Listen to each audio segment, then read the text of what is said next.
Órale, Cholo Trucker here, Los Tres Chingones Boxing. Shouts to all the chingones and chingonas. Shout outs to Mike Zavala and David Contreras. Let me put this out real quick. All right, cool. Man, I wasn't sure if I was gonna make it, dog. But anyway, all right, there we go. Okay. Um, Not a lot of time, Holmes, but definitely want to get into the fights that happened over the weekend, mainly just Saturday. We'll go with the just main events, man. I don't got too much time, but I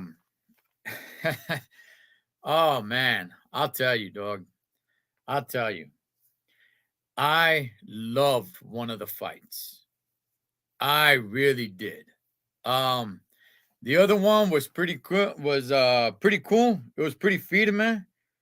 But it was nothing like one of the fights that took place on Saturday. It was just badass, man. So let's start with Alexis Rocha, right? Versus Ashy. Um it was a good fight. I enjoyed it. I thought it was good. It was somewhat of a late replacement for Alexis. Um, he did what he had to do. I gotta give it to Ashy for bringing it. He never stopped bringing it, dog. And that's one thing that I really admire and respect. He never stopped bringing it. Even though he was taking some good shots, he never stopped bringing it. And definitely got to respect that. Now, the fight itself, I mean, in my opinion, look, I did not sit down and score the actual fight like that. But it was kind of one-sided. Not to say that Ashley did not have his moments, because he did. I don't think he ever hurt Alexis Rocha, but he definitely had some good moments, and he definitely turned it into a fight. For going into this, um, a lot of people were saying that it was just gonna be, completely just a complete dominant performance by Alexis Rocha. And I'm not gonna say it wasn't. Did he win every round? Yeah, I think he did. But I don't think he completely dominated every round. He did what he had to do, and I like Alexis. I think he's a good fighter. Do I think he's great? No, I don't. As she took this fight with, I think it was 2 or 3 week notice. Went in there and gave Alexis Rocha, everything he had. And he turned it into a pretty good fight, man. I was not expecting that. I really wasn't.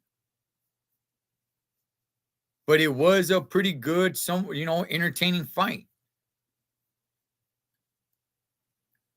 Now, Rocha, I got to tell you guys this, that while it is still the beginning of 2023, Rocha is in there. We definitely have to talk about how the fight ended. And like I said, it's very early in the year. We got a lot of boxing to still go through this year in 2023. Very, very early. However, let's not forget about this fight and how it ended. Because you have to throw this knockout in the hat for knockout of the year in 2023. He hits Ashley with a good overhand right while he's against the ropes, knocks him out cold. Doesn't even bother to put his hands down to break the fall because he was knocked out. He breaks his fall with his face.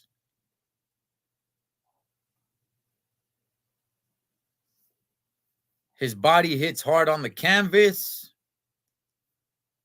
causing his right leg to bounce up off the canvas onto the bottom rope. Now, you know, thank goodness that he was okay.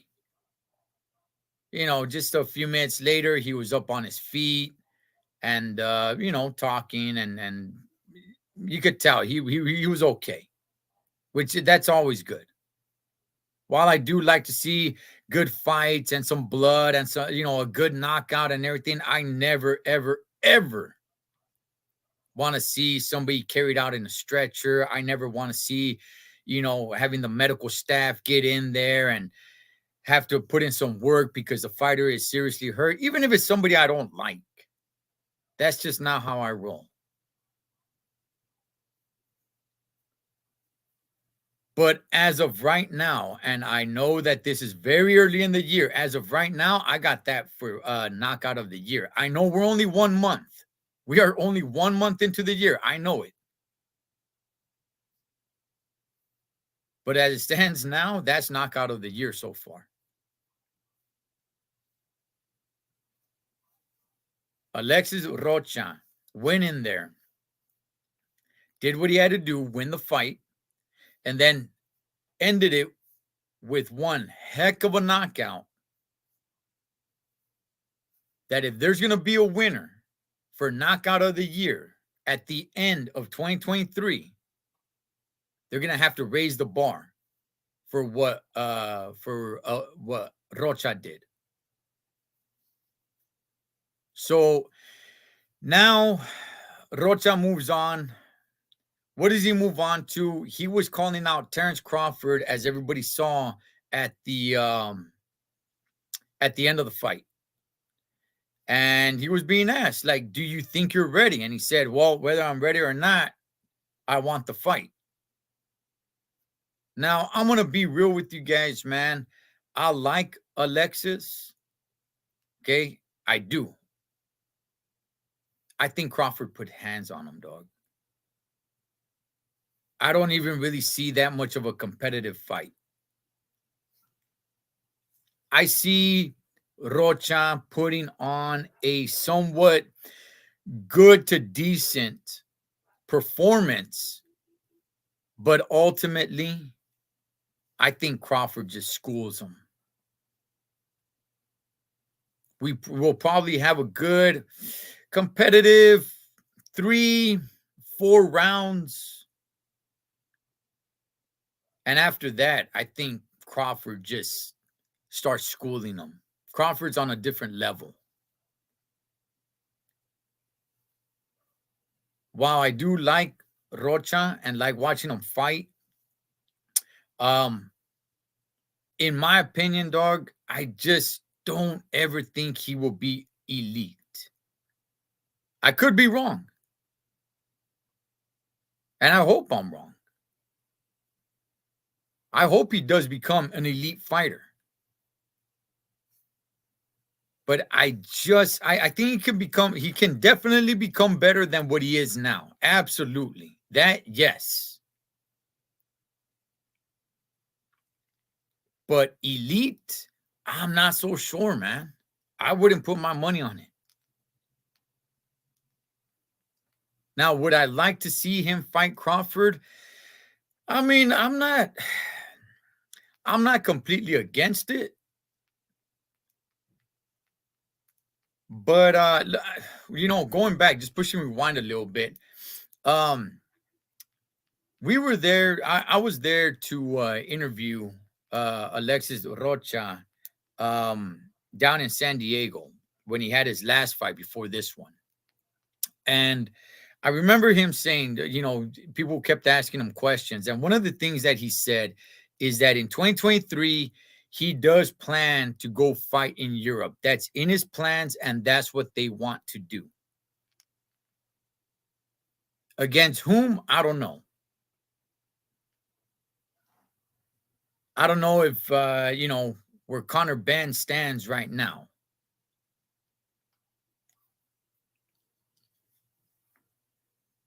But now if the Crawford fight is on the table, which it can be, now that we see that what Crawford is doing, right? Looks like Crawford could be working with Golden Boy. Then this fight can happen. It definitely can happen. And like I said, I'm not against it, but I'm not too crazy about it either, just because I don't think Rocha can really give Crawford a really good fight. I think he could give him a good 3-4 rounds, man. And then Crawford just is going to do what Crawford does. But I am a fan of Alexis Rocha. And let's see what he does, man. Let's see what he does. If that Crawford fight does not materialize, what does he do? Does he actually look to go overseas? Does he look to go across the pond, like he was saying a few months back? There is a lot of money to be made out there. What's up, Pete Town?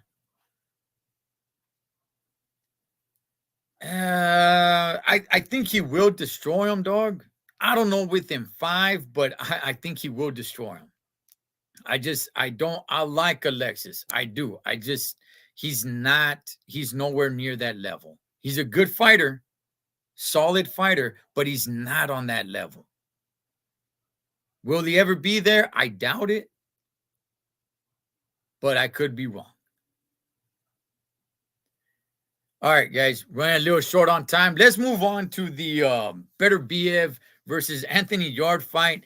I loved this fight. I loved it.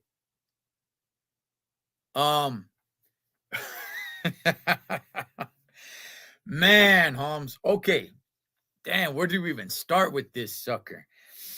So, Anthony Yard, he's got a good physique on him, right? He's got the muscles, he's got the look, he's got the size. He's just there to get hit. He's got the size and everything like that, right? Which can kind of work against you. That's having too much muscle in boxing. You can't really move as well. I think of somebody like Anthony Joshua. Guy looks like a statue, right? But I mean, you don't really need all that muscle, man. You can't really move that well. You look a little too stiff. However, I like what I saw with Anthony Yard. I am going to say, yes, he lost the fight. Absolutely, he did. His corner came in and stopped it, but he definitely made a fan out of me.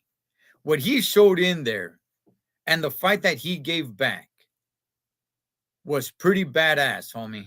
And at one point, I was actually starting to root for him. I'm not too much of a Beterbiev fan. I'm not a fan. I'm not a hater of either one of them. I just kind of want to see, hey, what was going to transpire. Obviously, we all want to see Bivol versus Beterbiev. But look, man, I gotta give it to Anthony Yard, homie. He took the fight to Beterbiev. And I will say this. 2 of the judges, I believe, had Anthony Yard winning the fight when it was stopped. Hey, ringside reporter, what's going on? I believe it was 2 judges that had Yard winning the fight before it was stopped. Now, a lot of people could take issue with that. I'm not really going to make much of it, because I will say this. Yard definitely had his moments. What's up, G Funky? Anthony Yard. So I'm hearing a lot complaining about, like, oh man, how the hell did they have Anthony Yard winning that fight. I'm not going to say that he was winning the fight. I'm just going to say it's not too far-fetched that he was winning the fight, depending on how you score the fight. Here's what I'm talking about. Okay. Do you score it on who's hurt the most?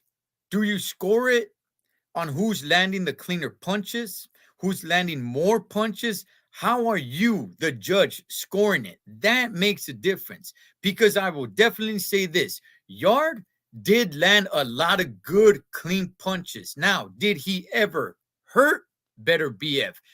That's another story. Personally, I saw Better BF a few times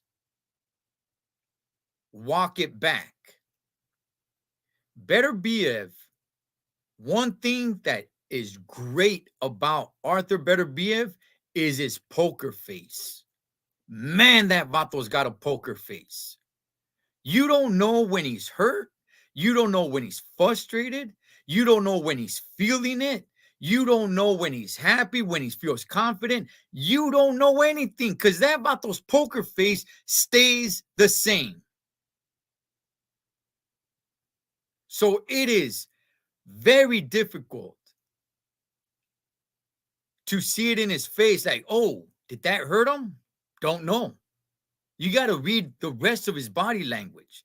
And at certain points, I did see Yard land a couple of good clean shots, and I saw Better BF kind of walk it back. His face never changed, because the Vato's got an impeccable poker face, which works in boxing. In my opinion, Better BF was always in control. I think, look, the fight never got out of control. It never got out of Better BF's hands. But how does one score it?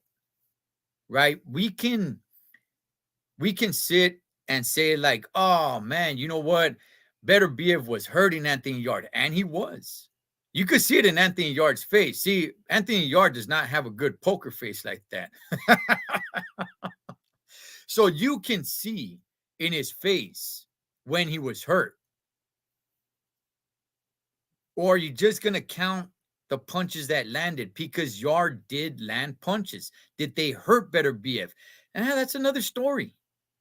That's a completely different story.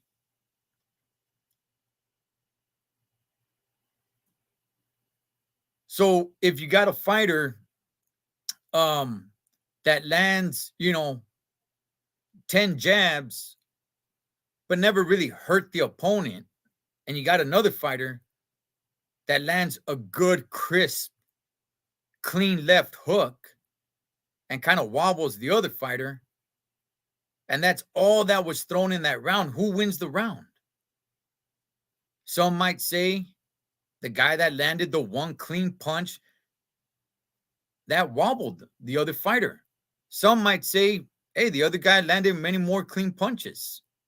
Yeah, they were jabs and didn't actually hurt him, but he landed more punches. So, it's kind of like a teeter-totter, however you want to look at it and score it.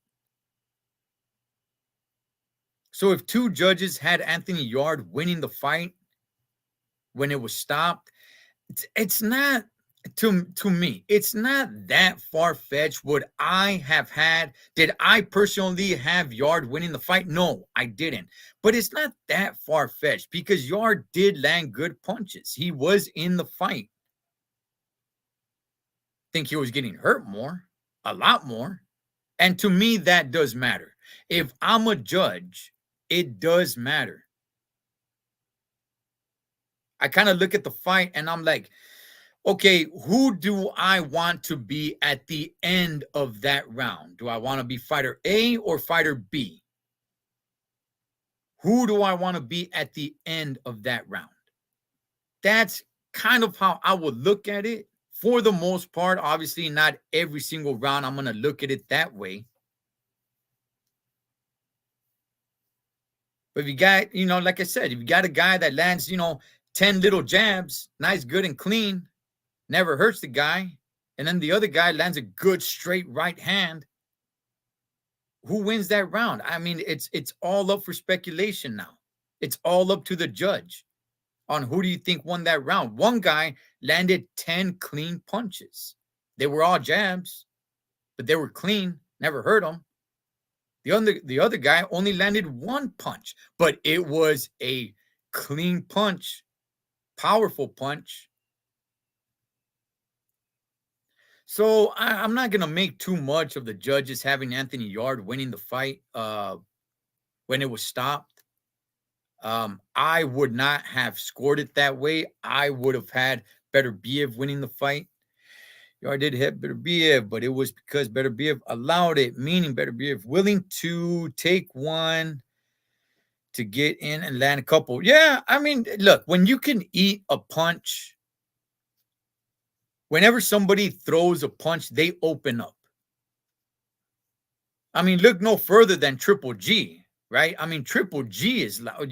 Well, I don't know at 40 years old if he's still that fighter. Doesn't really seem like it. But earlier in his career, that was Triple G. Triple G would be right there and, hey, let's exchange left hooks. I will take your left hook, but you're going to take mine. So if Beterbiev can feel like, you know what, your punches just are not hurting me, homie. So I'm going to allow you to hit me because when you hit me, you open yourself up. And I'm going to land on my targets. What's up, Andres? Enhanced speed gave Beterbiev some issues, but not enough to be winning the fight. Yeah, like I said, if I were a judge, would I have had Anthony Yard winning that fight up to where they stopped it? No, I would not. I wouldn't. But I'm not going to raise hell because two of the judges had Yard winning. I don't want to say I can understand, but, looking back at the fight, look, Yard, in my opinion, did not hurt Beterbiev.